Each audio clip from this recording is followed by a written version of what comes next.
Ha parlato davanti al giudice per le indagini preliminari nel corso dell'interrogatorio di garanzia Youssef Maid, il marocchino di 49 anni che ha confessato di aver ucciso Liliana Coita.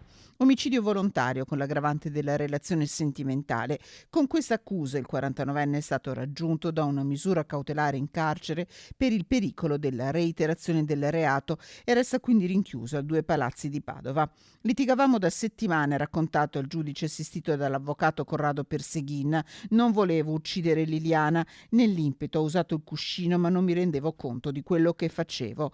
Un raptus per motivi di gelosia, perché Liliana avrebbe frequentato un altro uomo. Questa è la ricostruzione fatta anche davanti al giudice dopo quanto dichiarato al PM Roberto D'Angelo e ai carabinieri. Capita la gravità della situazione, Maid ha anche tentato di rianimare Liliana che ormai non respirava più, buttandole dell'acqua sul viso, tutto inutile. Liliana Coita era già morta. A quel punto l'uomo ha inforcato la bici e ha corso per ore, lasciando il corpo senza vita della sua compagna nella stanza dell'appartamento di via Vittorio Veneto a Tombolo.